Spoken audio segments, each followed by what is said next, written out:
بسم الله الرحمن الرحيم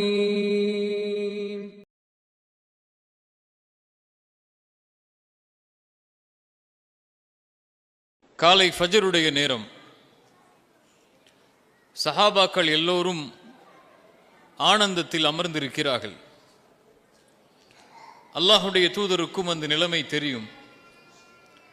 அபு உபைதா ரலியல்லாஹு அன்ஹு அவர்களை அல்லாஹுடைய தூதர் ஸல்லல்லாஹு அலைஹி வஸல்லம் பஹ்ரைன் நாட்டிற்கு ஜிஸியாவுடைய வரியை வசூல் செய்வதற்காக அனுப்பி இருக்கிறார்கள்.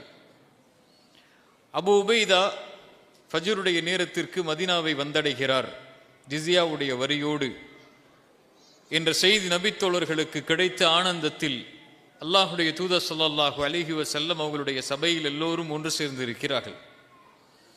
ரசூலுல்லாஹ் ஸல்லல்லாஹு அலைஹி வஸல்லம் சொல்லுங்கள் உள்ளத்தில் ஸல்லல்லாஹு அலைஹி வஸல்லம் ஆனந்தத்தில் அந்த நபித்தோழர்களை பார்த்து சிரிக்கிறார்கள்.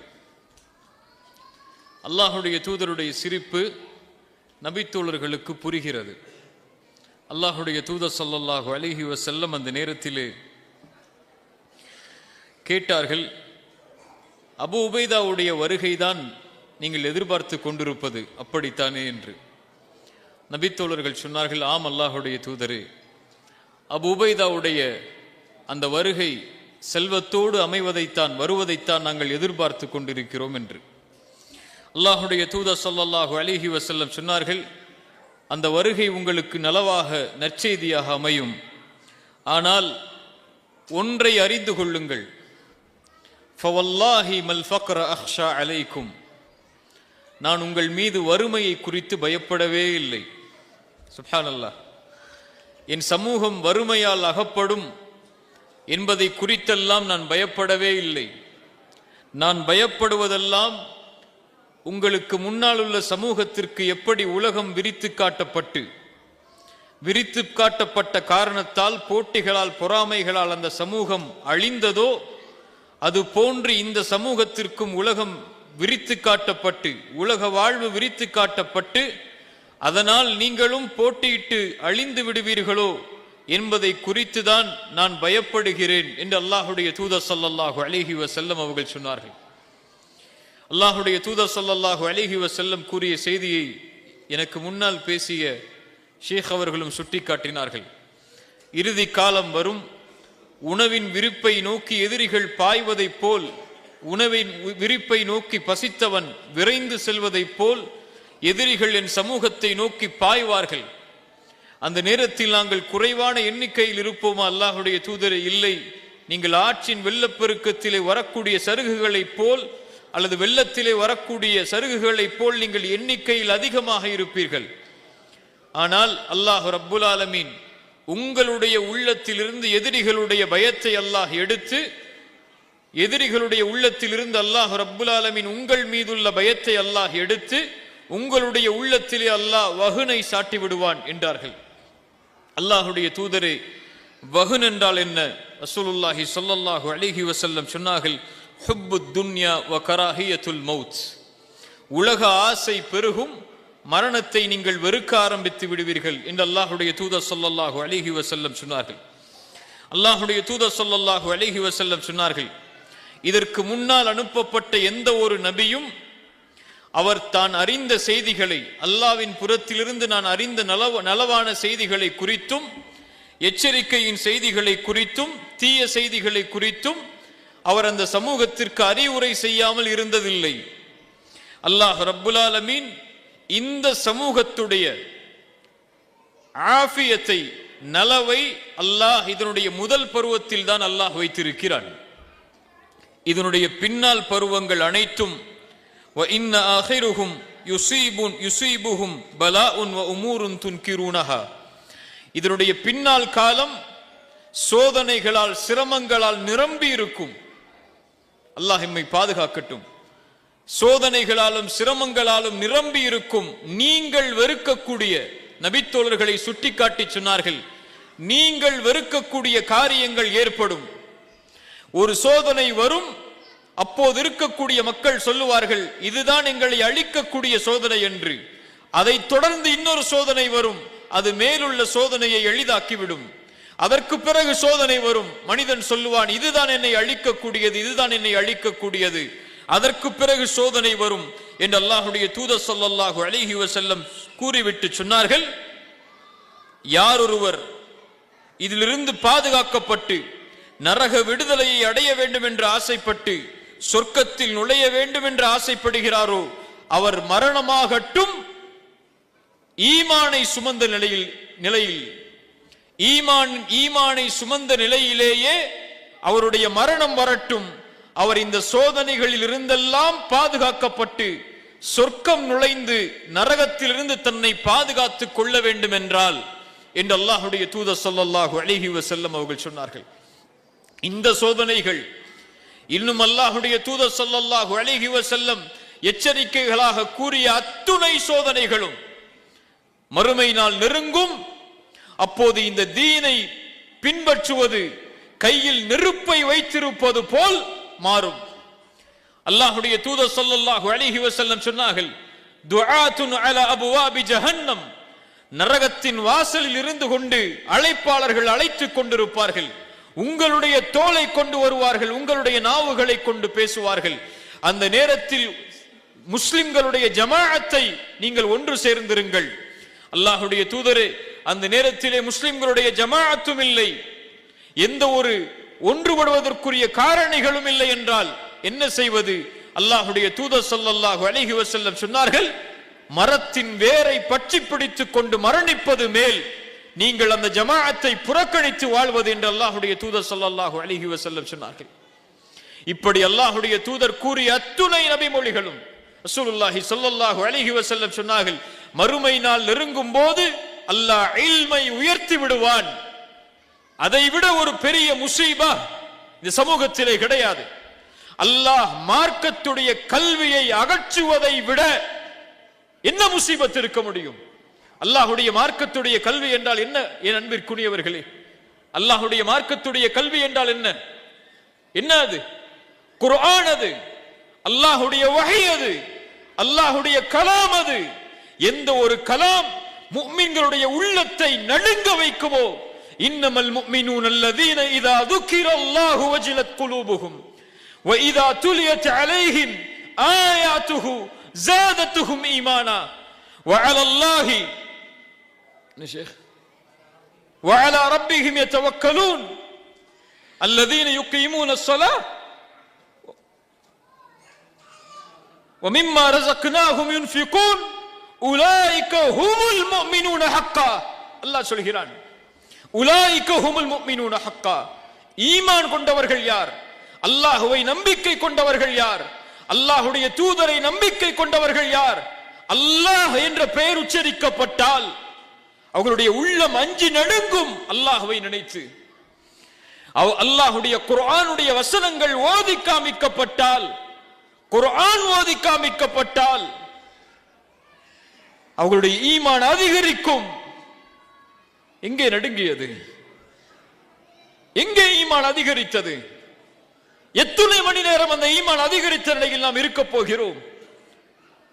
காலை ஃபஜ்ருடைய தொழுகை ஈமானை அதிகரித்து தொழுதிருப்போமா?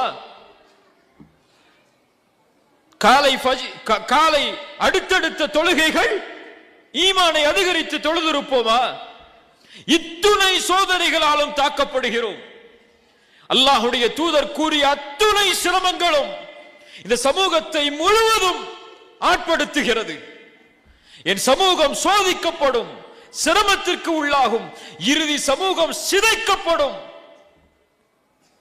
அல்லாஹ்வுடைய தூதர் ஸல்லல்லாஹு அலைஹி வஸல்லமுடைய அறிவுரைகள் இல்மு எடுக்கப்படும். அல்லாஹ்வுடைய மார்க்கத்துடைய இல்மு எடுக்கப்பட்டால் எதில் கண்ணியத்தை தேடுவீர்கள்?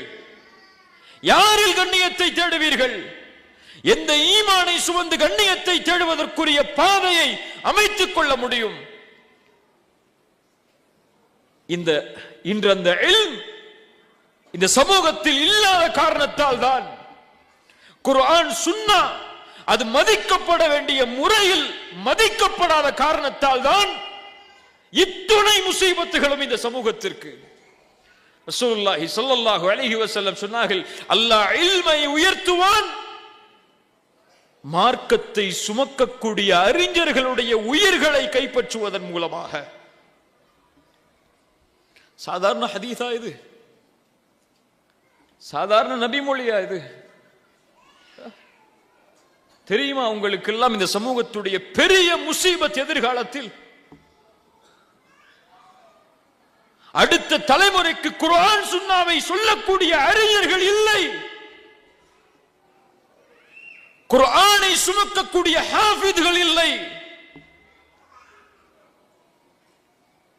எத்துணை தாயிகள் இந்த தலைமுறையில் உருவாகிறார்கள். கை நீட்டி எண்ணி விடலாம். இத்துணை எண்ணக்கூடிய தாயிகளை வைத்து மட்டும் இந்த சமூகம் நிலை வருமா? இந்த சமூகம் ஈமானை படிக்குமா? இந்த சமூகம் குர்ஆனை படிக்குமா? இந்த சமூகம் சுன்னாவை படிக்குமா? இந்த மார்க்கத்தை கண்ணியமாக ஏந்தி வாழக்கூடிய சமூகமாக உருவாகுமா? ஸல்லல்லாஹு அலைஹி வஸல்லம் இன்னும் சொன்னார்கள், மார்க்கத்தின் அறிஞர்களை விட்டுவிட்டு மூடர்களை தலைவர்களாக எடுத்துக் கொள்வார்கள். ரசூலுடைய வார்த்தை பொய்யாகுமா? பொய்யாகுமா? ஃபஅஃப்தௌ பிகைரி இல்மின், கேள்வி கேட்கப்படும் அவர்களிடத்திலே மார்க்க தீர்ப்புக்காக. அவர்களும் மார்க்க தீர்ப்பை கொடுப்பார்கள். ஆனால் அறிவில்லாமல், மார்க்கத்துடைய எந்த ஞானமும் இல்லாமல் ஃபதல்லு வஅதல்லு, அவர்களும் வழிகெடுவார்கள், பிறர்களையும் வழிகெடுத்து விடுவார்கள். சுப்ஹானல்லாஹ். இல்ம் எடுக்கப்பட்ட சமூகம் ஈமானை கண்ணியமாக கருதாது. இல்ம் எடுக்கப்படும் சமூகம் இபாதத்தை புறக்கணிப்பதை பாவமாக கருதாது. இல்ம் எடுக்கப்படும் சமூகம் மறுமைக்காக தன்னை தயார்படுத்தாது. இல்ம் எடுக்கப்படும் சமூகம் தன் சமூகம் சுமக்கக்கூடிய வழியை சுமக்காது. அது ஏதோ ஒரு நாட்டில் நடப்பது, ஏதோ ஒரு மாநிலத்தில் நடப்பது, ஏதோ ஒரு மொழி பேசக்கூடியவர்களுக்கு நடப்பது என்று சமூகத்தை கூறு போட்டு தனித்தனி பிரிவுகளாக பிரித்துவிடும். நான் நான் நான் என்ற நிலைக்கு அந்த சமூகம் மாறும். இல்ம் எடுக்கப்பட்டால் அறிவீனம் பரவும். அறிவீனம் பரவினால் சமூகம் உடைக்கப்படும். அத்தீஉல்லாஹ வ அத்தீஉர் ரசூல வலா தராஸு, அல்லாஹ்விற்கு கட்டுப்படு, அல்லாஹ்வுடைய தூதருக்கு கட்டுப்படு, பிரிந்து விடாதே என்று குர்ஆன் சொல்வது ஏன்? அல்லாஹ்விற்கும் அல்லாஹ்வுடைய தூதருக்கும் நீ கட்டுப்பட்ட இல்மை சுமந்தால்தான் பிரிய மாட்டாய். அல்லாஹ்வுடைய தீனை சுமந்தால்தான். இந்த சமூகம் பிரிந்தால் என்ன ஆகும் என்ற உண்மையை புரிய முடியும். ஃபதஃப்ஷலு வதذهب ரீஹுக்கும், குர்ஆன் சொல்லக்கூடிய தீர்ப்பு தானே அது. எத்துணை ஆலிம்கள் பேசுகிறார்கள், எத்துணை தாயிகள் பேசுகிறார்கள், எத்துணை பேர் இந்த வசனத்தை படித்திருப்பீர்கள். நீங்கள் பிரிந்தால் உங்களுடைய கண்ணியத்தை இழப்பீர்கள், மதிக்கப்பட மாட்டீர்கள். ஒன்றுபட்டு நேரணியில் ஓரணியில் பயணிக்கக்கூடிய சமூகமாக நீங்கள் உருவாக மாட்டீர்கள். மார்க்கம் இல்லாமல் அல்லாஹ்விற்கு எப்படி கட்டுப்பட முடியும்? மார்க்கம் இல்லாமல் ரசூலுக்கு எப்படி கட்டுப்பட முடியும்? மார்க்கம் இல்லாமல், மார்க்கத்தை சுமக்கக்கூடிய அறிஞர்கள் இல்லாமல் ஒரு சமூகம் பிளவுபடும் போது எப்படி ஒன்றுபடுத்த முடியும்? அந்த தீனை சுமக்கக்கூடிய அறிஞர்களை உருவாக்காமல் எதில் கண்ணியத்தை தேட முடியும்? ரசூலுல்லாஹுடைய சபை ஸல்லல்லாஹு அலைஹி வஸல்லம், முஹாஜிர்களுக்கும் அன்சாரிகளுக்கும் கருத்து வேறுபாடு. முஹாஜிர்கள் ஒருவர் சொன்னார் யாலல் முஹாஜிர், அன்சாரிகள் ஒருவர் சொன்னார் யாலல் அன்சார். முஹாஜிர்களே வாருங்கள், அன்சாரிகளே வாருங்கள் என்று அல்லாஹ்வுடைய தூதர் சொன்னார்கள். அறியாமைக்கால வார்த்தையை சொல்லுகிறீர்கள், விடுங்கள் இதை. பிரச்சனை வரும்போது இப்படியா தனித்தனி பிரிவாக அழைப்பீர்கள்? அடையாளப்படுத்துவதற்காக உள்ள பெயரை நீங்கள் பிரச்சனையில் உங்களுடைய குழுக்களை சேர்ப்பதற்காக பயன்படுத்துவீர்கள். இந்த நபியின் வார்த்தைகளை சுமக்கக்கூடிய அறிஞர்கள் இல்லாமல் இந்த தலைமுறையை நேர்வழிப்படுத்த போகிறோம். இந்த தலைமுறையை நேர்வழிப்படுத்த போகிறோம். அல்லாஹு அக்பர். இது பெரிய முசீபத், இது பெரிய சோதனை, இது பெரிய ஃபித்னா. இல்மை நோக்கி இந்த சமூகம் திரும்பவில்லை என்றால் இன்னும் சோதிக்கப்படும். மார்க்க கல்வி மதிக்கப்படவில்லை என்றால், தீனை சுமக்கக்கூடியவர்கள் உருவாகவில்லை என்றால், தீனை சுமந்து வாழ்வில் செயல்படுத்தக்கூடிய மக்கள் சமூகத்தில் தோற்றமளிக்கவில்லை என்றால் இன்னும் ஃபித்னாக்களாலும் சோதனைகளாலும் குழப்பங்களாலும் வேற்றுமைகளாலும் பகைமைகளாலும் இந்த சமூகம் நாளாக மாறிவிடும். அல்லாஹ் சீர்படுத்துவானாக. இத்துணை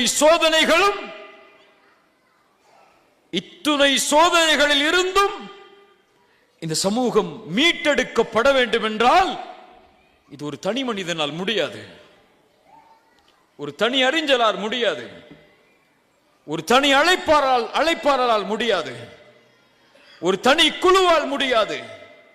ஈமானால் ஒன்று சேர்க்கப்பட்ட ஒரு சமூகமாக ஓரணியில் அஷ்ஹது அல்லா இலாஹ இல்லல்லாஹ் அஷ்ஹது அன்ன முஹம்மதர் ரசூலுல்லாஹ் என்று சுமக்கக்கூடிய சமூகமாக ஓரணியில் ஒன்று சேர்ந்த அல்லாஹ்வுடைய தீனை நிலைப்படுத்துவதற்காக ஒரு சமூகமாக மாறாத வரை இது முடியாது. யாருக்கோ நடக்கின்ற பாதிப்பு, யாருக்கோ நடக்கின்ற பிரச்சனை, எந்த சமூகத்தில் நடக்கின்ற குழப்பம், இதில் நான் என்ன செய்ய முடியும் என்று ஒவ்வொருவரும் நினைத்தால் அல்லாஹ்வுடைய குர்ஆனுடைய வசனத்தை கேளுங்கள். அல்லாஹ் ரப்புல் ஆலமீனுடைய புத்தகம் அல் குர்ஆனிலே சொல்கிறான், யா அய்யுஹல்லதீன ஆமனு அலைக்கும் அன்ஃபுஸக்கும், ஈமான் கொண்டவர்களே உங்களை நீங்கள் பாதுகாத்துக் கொள்ளுங்கள். வழிதவறி சென்றவர்களுடைய கவலை உங்களுக்கு வேண்டாம், அது உங்களை எந்த பாதிப்பையும் தராது. அல்லாஹ்விடத்தில் தான் நீங்கள் ஒன்று சேர்வீர்கள். நீங்கள் செய்த செயலை குறித்து அவன் உங்களுக்கு அறிவிப்பான். இந்த குர்ஆனுடைய வசனம் இறங்குகிறது.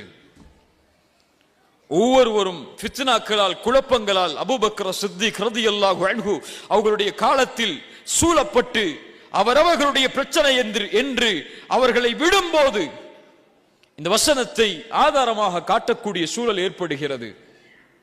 அவரவர்களை பார்த்துக் கொள்ளட்டும். அபூபக்கரே, நீங்கள் ஏன் போருக்கு செல்கிறீர்கள்? நீங்கள் ஏன் ஜக்காத்தை மறுப்பவர்களை எதிர்க்கிறீர்கள் என்று ஒவ்வொருவரும் காரணம் காட்டும் போது அபூபக்கர் சித்திக் ரலியல்லாஹு அன்ஹு மேடையில் மிம்பரில் ஏறுகிறார்கள். ஏறி சொன்னார்கள், இந்த வசனம் பொருத்தப்படும் புரியப்படும் இடத்தில் புரியப்படாமல் பொருத்தப்படாமல் வேறு வேறு இடங்களில் பொருத்தப்படுகிறது. அல்லாஹ்வுடைய தூதர் ஸல்லல்லாஹு அலைஹி வஸல்லம் அவர்கள் கூறுவதை நான் செவியேற்றிருக்கிறேன். ஒரு கலீஃபா சொல்லுகிறார், அல்லாஹ்வுடைய தூதருடைய நேசர் சொல்லுகிறார், அல்லாஹ்வுடைய தூதர் கூறுவதை நான் செவியேற்றிருக்கிறேன். ஒரு பாவத்தை நீங்கள் பார்த்து அதை தடுப்பதற்குரிய சக்தி இருந்தும் நீங்கள் அதை தடுக்கவில்லை என்றால் அல்லாஹ் ரப்புல் ஆலமீன் அந்த சமூகம் முழுவதையும் வேதனையால் தண்டிப்பான். மீண்டும் சொல்கிறேன், ஒரு பாவத்தை பார்த்து அதை தடுப்பதற்குரிய சக்தி இருந்தும் நீங்கள் அதை தடுக்கவில்லை என்றால், அதை சீர்படுத்தவில்லை என்றால் அல்லாஹ் அந்த பாவம் செய்பவர்களை மட்டும் தண்டிக்க மாட்டான், ஒட்டுமொத்த சமூகத்தையும் அந்த தண்டனை சூழும். நாங்க ஜமாத்தா தானே இருக்கிறோம், அவங்க தானே பிரிஞ்சிருக்காங்க, அவங்கள்ட்ட போய் நீங்க பேசுங்க, எங்கிட்டயே வந்து பேசுறீங்க. நாங்க நல்லா தானே இருக்கிறோம், அவங்க தானே தவறு செய்யறாங்க. இல்லை, எப்படி? அல்லாஹ்வுடைய பார்வை மொழிகளை கொண்டோ இனங்களை கொண்டோ நிறங்களை கொண்டோ நாம் வரையறுத்திருக்கின்ற நாடுகளுடைய கோடுகளை கொண்டோ அல்லாஹ்வுடைய பார்வை கிடையாது. அல்லாஹ்வுடைய பார்வை ஈமானை கொண்டு முஃமின்களை அல்லாஹ் பார்ப்பான்.